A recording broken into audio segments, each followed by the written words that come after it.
Hello viewers, आज हम लोग क्लास 10th के करंट इलेक्ट्रिसिटी के खूबसूरत से टॉपिक को डिस्कस करने वाले हैं जो है इलेक्ट्रिक पोटेंशियल। ठीक है ना। इस वीडियो में हम लोग समझेंगे इलेक्ट्रिक पोटेंशियल क्या होता है, इलेक्ट्रिक पोटेंशियल डिफरेंस क्या होता है और हम उसको कैसे कैलकुलेट करते हैं। अच्छा, तो हमें ये समझना पड़ेगा पोटेंशियल क्या होता है। अब पोटेंशियल को समझना जरूरी है। आप लोग बहुत छोटे से भी हैं, क्लास 10th में हैं, तो पोटेंशियल को जितना अच्छे से समझेंगे आगे आपको करंट इलेक्ट्रिसिटी में उतना ही मजा आने वाला है। आपको ओम्स लॉ बड़े अच्छे से समझ में आने वाला है। करंट कैसे मूव करती है बहुत अच्छे से समझ में आने वाला है। तो ये बेसिक वीडियो है, इसको बहुत अच्छे से देखें और समझें। चलिए हम पहले बात करेंगे इस शब्द की, पोटेंशियल की। पोटेंशियल कब क्रिएट होता है या पोटेंशियल एनर्जी कब क्रिएट होती है, ठीक है ना। तो उसके लिए एक जवाब में हम एक बात आपको बता रहे हैं, उसको हमेशा याद रखिए कि जब भी किसी फोर्स के अगेंस्ट वर्क करा जाता है तो वो वर्क ऑब्जेक्ट में पोटेंशियल एनर्जी के फॉर्म में सेव हो जाता है। ठीक है ना, इस बात को हमेशा याद रखिए। देखिए, पोटेंशियल एनर्जी कहाँ डेवलप होगी? उसी जगह पे डेवलप होगी जब हम किसी ऑब्जेक्ट पर वर्क कर रहे होंगे और किसी फोर्स के अगेंस्ट वर्क कर रहे होंगे। ठीक है ना। अगर कोई अपोज करने वाला फोर्स है और हम उसके अगेंस्ट वर्क करते हैं तो वो वर्क पोटेंशियल एनर्जी के फॉर्म में सेफ हो जाता है। जैसे कुछ एग्जांपल हम देखते हैं, उससे आपको बात समझ में आ जाएगी। देखिए, हमारे पास एक सरफेस है, बहुत कायदे से समझने की कोशिश करिए, मजा आएगा इस टॉपिक को आपको जान के। देखिए, सरफेस में एक ऑब्जेक्ट रखा हुआ है ए के ऊपर। अगर हम इसको इधर से धक्का दें, पुश करें, फोर्स लगाएं और धक्का देके हमने इसको यहाँ पहुंचा दिया ए से बी के ऊपर। अब बताइए, क्या ये इसको बी पे अगर हम छोड़ देंगे तो क्या ये फिर बी से ए पे आ जाएगा? तो जवाब है नहीं आ पाएगा। क्यों नहीं आ पाएगा? क्योंकि हमने जितना भी फोर्स लगाया था, जो भी हमने वर्क किया था, वो वर्क इसके रास्ते में धीरे धीरे वैनिश हो गया और यहाँ पे खत्म हो गया और वो जाके बी पे रुक गई। क्या वो बी से दोबारा वापस आएगी? नहीं आएगी। क्यों नहीं आएगी? क्योंकि यहाँ पे बी पर कोई भी एनर्जी यहाँ पे नहीं है इसके अंदर। लेकिन अगर हम अपने सिचुएशन को बदलते हैं और ये देखते हैं कि हमारा ब्लॉक यहाँ पे रखा हुआ था ए के ऊपर, ठीक है ना, और हमने इसको ऊपर उठा लिया, वर्टिकली ऊपर उठा ले गए, बी पे लिए चले गए। अब बताइए, ए से बी तक ले जाने में वर्क किया हमने? बिल्कुल किया। लेकिन अब अगर हम बी पे इस ब्लॉक को छोड़ देंगे तो क्या होगा? ये तो अपने आप ही ए पे चला आएगा। ठीक है ना। इसका मतलब ये है कि बी पर इस ऑब्जेक्ट में, इस ब्लॉक में एनर्जी स्टोर होगी। ठीक है ना। अब वो एनर्जी क्यों स्टोर होगी और यहां पे क्यों नहीं स्टोर हुई? तो यहां पे भी हमने वर्क किया ए से बी ले जाने में और यहां पे भी हमने ए से बी ले जाने में वर्क करा है, मगर यहां पे कोई अपोजिशन का फोर्स नहीं था। और यहाँ पे क्या है? यहाँ पे कॉन्टिन्यूअसली ग्रेविटेशनल फोर्स लगा है जो इसके पोजीशन को ए से बी ले जाने का कॉन्टिन्यूअसली विरोध कर रहा है। तो किसी फोर्स के अगेंस्ट अगर हम डिस्प्लेसमेंट कराते हैं तो जो भी वर्क डन होगा वो पोटेंशियल की फॉर्म में सेफ हो जाएगा। ठीक है ना। ये बात बिल्कुल क्लियर हो गई होगी। देखिए, यहाँ पे क्या हम पोटेंशियल एनर्जी क्रिएट कर सकते हैं? हाँ, यहाँ पे भी क्रिएट कर सकते हैं। यहाँ कमी किसकी है? अपोजिट फोर्स की कमी है, ऐसे फोर्स की जो विरोध करे ऑब्जेक्ट के मोशन का। ठीक है ना। अगर हम इसको यहाँ लगा दें वो फोर्स, तो देखिए यहाँ पे भी पोटेंशियल एनर्जी क्रिएट हो जाएगी। आप सोचो, एक हमने दीवार से स्प्रिंग बांधी और स्प्रिंग के आगे ये ब्लॉक हमारा लगा हुआ और ये सरफेस है। अब सोचिए हम इसको ए से खींच के बी तक ले जाएं तो स्प्रिंग फैल जाएगी और ये ब्लॉक ए से बी तक पहुंच जाएगा। अब बताइए, बी पे अगर हम इस ब्लॉक को छोड़ेंगे तो क्या ये ए पे नहीं आएगा? बिल्कुल आएगा। यानी कि अब यहाँ पे पोटेंशियल इसमें डेवलप हो गया। यहाँ पे पोटेंशियल एनर्जी नहीं डेवलप हुई थी। क्यों? क्योंकि यहाँ पे हमने वर्क तो करा था लेकिन उसका अपोज करने वाला कोई फोर्स मौजूद नहीं था। लेकिन यहाँ पे जैसे ही हमने स्प्रिंग को आगे खींचा, वो दोबारा कंप्रेस होना चाह रही है और एक अपोजिशन में अपोजिट फोर्स अप्लाई होने लगा। तो जब भी हम किसी फोर्स के अगेंस्ट वर्क करते हैं तो वो वर्क पोटेंशियल की फॉर्म में सेफ हो जाता है। ये बात बिल्कुल क्लियर हो गई होगी। चलिए अब हम इलेक्ट्रिसिटी में चलिए अब हम बात करते हैं इलेक्ट्रिक पोटेंशियल की। ठीक है ना। देखते हैं, हम मान रहे हैं यहाँ पे एक प्लस क्यू चार्ज है जो ओ पॉइंट के ऊपर सिचुएटेड है। ये रुका हुआ फिक्स चार्ज है, हम फिक्स मान लेते हैं इसको। तो ये अपने चारों तरफ एक इलेक्ट्रिक फील्ड पैदा करेगा और इस इलेक्ट्रिक फील्ड में ओ से कुछ दूरी पर पॉइंट एक ए है और ए पॉइंट के ऊपर अगर हम छोटा सा चार्ज लेके आते हैं क्यू नॉट, जो जीरो लगा हुआ है इसलिए इसको क्यू नॉट हम पढ़ेंगे। क्यू नॉट लेके आते हैं तो बताइए क्या होगा? ये जो प्लस क्यू होगा ये क्यू नॉट के ऊपर क्या कराएगा? एक फोर्स लगाएगा, रिपल्शन का फोर्स लगाएगा। क्यों लगाएगा? क्योंकि आपको पता है कि एक प्लस दूसरे प्लस के ऊपर रिपल्शन का फोर्स लगाता है। और ये इसको रिपेल करेगा, और रिपेल करने के बाद क्या कर देगा, इसको अपने से दूर भगाएगा।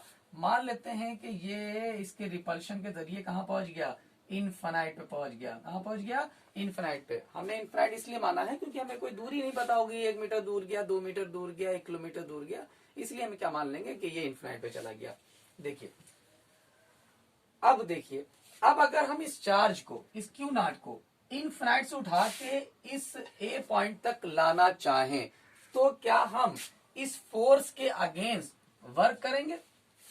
तो जाहिर सी बात है कि हमें इस प्लस क्यू के रिपल्शन फोर्स के अगेंस्ट इनफाइनाइट से क्यू नॉट को ए पॉइंट तक लाने में वर्क करना पड़ेगा। और यही वर्क किस फॉर्म में सेव हो जाएगा, यही वर्क इस क्यू नॉट में या इस पूरे सिस्टम में पोटेंशियल एनर्जी की फॉर्म में सेव हो जाएगा।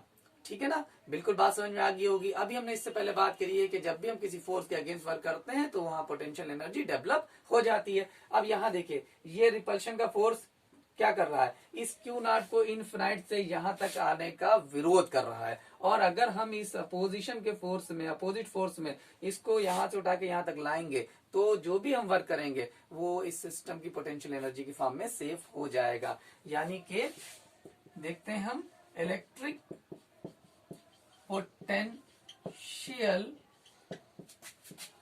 एनर्जी ऑफ सिस्टम कितनी हो जाएगी, वो W के बराबर हो जाएगी। कितनी जूल हो जाएगी, वो W जूल हो जाएगी। जितना हम वर्क करेंगे, न्यूमेरिकली जितना वर्क करेंगे, वही सिस्टम की पोटेंशियल एनर्जी हो जाएगी। देखिए यहाँ पे हम सिस्टम क्यों कह रहे हैं, क्योंकि ये एनर्जी इसकी भी होगी और इसकी भी होगी। अगर हम इसको फिक्स रखेंगे और इसको मूव करने की आजादी देंगे तो ये W जूल एनर्जी से मूव कर जाएगा इनफिनाइट को। और अगर हम इसको फिक्स कर लेते हैं और ये मूव करने के लिए आजाद हो तो ये W जूल से इस तरफ मूव कर जाएगा। समझ में आ रही बात? अच्छा, अब हम देखते हैं कि ए पॉइंट का पोटेंशियल कितना होगा। तो देखिए, क्यू नॉट चार्ज को इनफिनाइट से ए तक लाने में हमने कितना वर्क किया है, W वर्क किया है। तो यूनिट चार्ज को ए तक लाने में कितना वर्क करेंगे, तो वो W अपॉन क्यू नॉट करेंगे। और यही W अपॉन क्यू नॉट जो हो जाएगा वो VA का पोटेंशियल होगा। यानी कि हम लिखेंगे VA, यानी कि पोटेंशियल एट ए कितना हो जाएगा, W अपॉन क्यू नॉट। ठीक है, अब इलेक्ट्रिक फील्ड में ए पॉइंट का जो पोटेंशियल होगा वो W अपॉन क्यू नॉट हो जाएगा। और ये ही हमारी डेफिनेशन है। अब हम डेफिनेशन को समझते हैं कि इलेक्ट्रिक फील्ड में किसी पॉइंट का जो इलेक्ट्रिक पोटेंशियल होता है वो उस पॉइंट पर इनफिनाइट से यूनिट चार्ज को लाने में किए गए वर्क डन के बराबर होता है। ये डेफिनेशन यहाँ पे ऊपर लिखी हुई है कि electric potential at a point in electric field is equal to amount of work done needed to move unit positive charge या unit charge from infinite to that point। ठीक है ना, अगर हम इस पॉइंट पर लाना, इस पॉइंट पर पोटेंशियल कैलकुलेट करना चाह रहे हैं तो हम क्या करें, हम यूनिट चार्ज को इनफिनाइट से इस पॉइंट तक लेके आए और इनफिनाइट से इस पॉइंट तक लाने में जितना वर्क डन करा जाएगा वही इस पॉइंट का पोटेंशियल होगा। इसको और अच्छे से समझते हैं न्यूमेरिकली तो और आपको समझ में आ जाएगा। देखिए, सपोज कर लेते हैं कि हम यहाँ पे 1 कूलाम कर लेते हैं चार्ज, यूनिट हो जाएगा 1 कूलाम चार्ज है। और 1 कूलाम चार्ज को हम ए तक मूव करा के लाए और ए तक मूव कराने में हमने 200 जूल वर्क किया है। तो यहाँ पे ए का पोटेंशियल कितना हो जाएगा, जितनी न्यूमेरिकल वैल्यू होगी उतना ही यहाँ का पोटेंशियल हो जाएगा, 200 वोल्ट हो जाएगा। वोल्ट क्या होती है, पोटेंशियल, इलेक्ट्रिक पोटेंशियल की यूनिट होती है। तो देखिए, यूनिट चार्ज को 1 कूलाम यानी कि यूनिट चार्ज को इनफिनाइट से ए पॉइंट तक लाने में कितना वर्क किया है, 200 जूल वर्क किया है। तो ए पॉइंट का पोटेंशियल कितना हो गया, 200 वोल्ट हो गया। इसी तरीके से अगर यूनिट चार्ज को हम, एक और पॉइंट है बी तक लेके आए और बी तक लाने में अगर 150 जूल हम वर्क करते हैं तो यहाँ पे वी का पोटेंशियल कितना हो जाएगा, वो 150 जूल होगा, सॉरी 150 वोल्ट होगा। ठीक है, ये बात आपको बिल्कुल समझ में आ गई होगी। अब हम देखते हैं पोटेंशियल डिफरेंस के बारे में और पोटेंशियल डिफरेंस को समझने की कोशिश करते हैं। देखिए, अगर हम किसी चार्ज प्लस कैपिटल क्यू की इलेक्ट्रिक फील्ड के अंदर 2 पॉइंट देखते हैं, ए और बी को, और हम ये देख रहे हैं कि क्यू नॉट को इनफिनाइट से ए तक लाने में हम W ए वर्क कर रहे हैं और क्यू नॉट को इनफिनाइट से बी तक लाने में हम W बी वर्क कर रहे हैं, तो ए का पोटेंशियल कितना होगा। तो देखिए हमने डेफिनेशन पढ़ रखी है, तो VA जो हो जाएगा, A पर जो इलेक्ट्रिक पोटेंशियल होगा वो WA अपॉन क्यू नॉट होगा। हमें पता है कि यूनिट चार्ज को इनफिनाइट से A पॉइंट तक लाने में किया गया work done he A point का पोटेंशियल होगा। वो उस पॉइंट की एक इंफॉर्मेशन, कंफर्म इंफॉर्मेशन है जो इस चार्ज के वेरी होने पे बदलेगी, वरना जब तक ये क्यू यहाँ रहेगा, जब तक ये चार्ज वेरी नहीं करता, तब तक पोटेंशियल इतना ही VA बना रहेगा। ठीक है ना। इसी तरीके से हम VB को देखते हैं, तो VB कितना हो जाएगा, B का पोटेंशियल कितना हो जाएगा, मान लेते हैं यहाँ पोटेंशियल VA है और यहाँ पे पोटेंशियल कितना है, VB है, तो VB की वैल्यू कितनी हो जाएगी, तो इनफिनाइट से VB तक B यूनिट चार्ज को लाने में किया गया वर्क डन के बराबर होगी।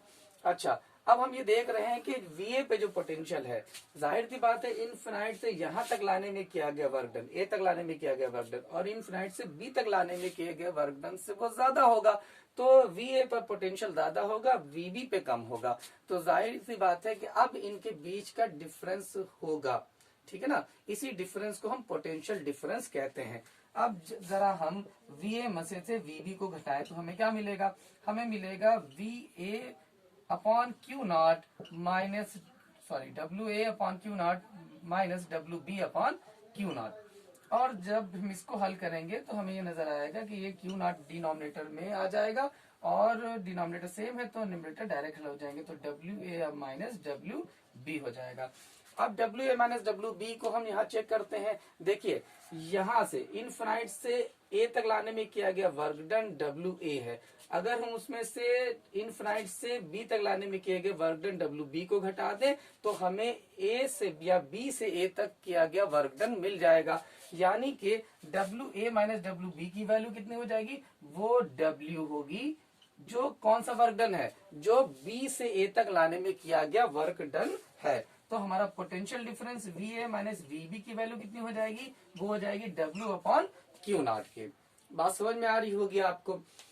और ये जो वैल्यू है, ये जो वर्क डन है वो क्या है, B से A तक लाने में किया गया वर्क डन है, तो डेफिनेशन हमारी सिंपल से बनेगी, दो पॉइंट के बीच का पोटेंशियल डिफरेंस जो होता है वो यूनिट चार्ज को एक पॉइंट से दूसरे पॉइंट तक मूव कराने में किए गए वर्क डन के बराबर होता है। ठीक है ना। अब ऐसे समझ लें कि मान लेते हैं हम यूनिट चार्ज को B से A तक मूव कराने में 10 जूल वर्क करते हैं, तो VA माइनस VB जो हो जाएगा वो किसके बराबर हो जाएगा, वो 10 वोल्ट के बराबर हो जाएगा। ठीक है ना, बिल्कुल बात इजी है और समझ में आ रही होगी, और डेफिनेशन भी बिल्कुल इजी है। दो पॉइंट के बीच का पोटेंशियल डिफरेंस क्या होगा, उन दोनों पॉइंट के बीच में यूनिट चार्ज को मूव कराने में किए गए वर्क डन के बराबर होगा। ठीक है, इसी को हम क्या लिख सकते हैं, इसी को एक और फॉर्म में से लिख सकते हैं, WAB बराबर लिख सकते हैं VAB बराबर लिख सकते हैं W अपॉन क्यू नॉट। इसको VAB से भी हम शो कर सकते हैं। चलिए आगे देखते हैं। आगे हमें समझना है SI यूनिट क्या होती है। SI unit of electric potential is joule पर कुलाम। ठीक है ना, जूल पर कुलाम क्यों है, क्योंकि यहाँ देखिए इलेक्ट्रिक पोटेंशियल की फार्मूला क्या है, W अपॉन क्यू नॉट है, तो W की यूनिट जूल होगी और क्यू नॉट यानी कि चार्ज की यूनिट कुलाम होती है, तो जूल पर कुलाम होगी। और इसी को क्या बोलते हैं, इसी को हम बोलते हैं वोल्ट। ठीक है ना, तो हम वोल्ट से भी शो कर सकते हैं, SI यूनिट वोल्ट भी होती है और जूल पर कुलाम भी होती है। अगर आपसे कोई पूछता है कि 1 वोल्ट की डेफिनेशन लिखिए, तो वो बिल्कुल सिंपल सी है कि 1 वोल्ट जो हो जाएगा, 1 वोल्ट होगा 1 जूल अपॉन 1 कुलाम के।